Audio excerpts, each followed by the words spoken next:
Breaking news AP వ్యాప్తంగా YCP social media నేతలపై కేసుల వ్యవహారం హాట్ టాపిక్ గా మారింది. ఇప్పటికే 48 మందిపై కేసులు నమోదవగా ఇంకా నమోదవుతున్నట్లు సమాచారం. పలువురు ప్రముఖులపై సైతం కేసులు నమోదు కావడం చర్చనీయాంశంగా మారింది. విజయవాడలో పోసాని కృష్ణమురళిపై పలు సెక్షన్ల ప్రకారం కేసు నమోదు చేశారు.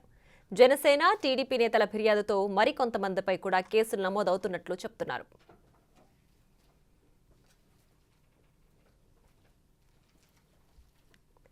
వైఎస్ అవినాష్ రెడ్డి పిఏ రాఘవరెడ్డి కోసం గాలిస్తున్నట్లు పోలీసులు తెలిపారు.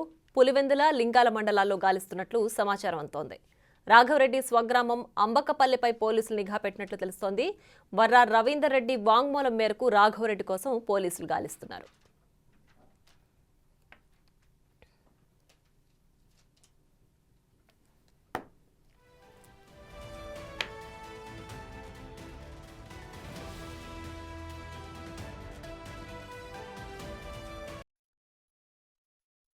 కేసులు నమోదైన వారిలో 11 మందిపై 3 నుంచి 5 కేసులు ఫైల్ అయ్యాయని తెలిపారు. 22 మందికి 41 నోటీసులు ఇచ్చి పంపించామని, మిగిలిన వారు పలు జిల్లాల్లో జైల్లో ఉన్నట్లు స్పష్టం చేశారు. 5గురిపై లుకౌట్ నోటీసులు జారీ చేశామన్నారు పోలీసులు.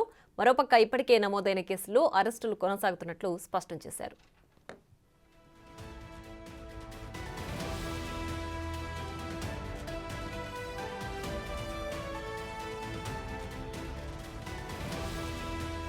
సోషల్ మీడియా నేతల అరెస్టులను వైసీపీ తీవ్రంగా వ్యతిరేకిస్తోంది. సోషల్ మీడియా అరెస్టులపై ఇప్పటికే జాతీయ మానవ హక్కుల సంఘానికి కూడా ఫిర్యాదు చేశారు వైసీపీ ఎంపీలు. పలువురు వైసీపీ నేతలపై సైతం ఇప్పటికే లుకౌట్ నోటీసులు జారీ చేశారు.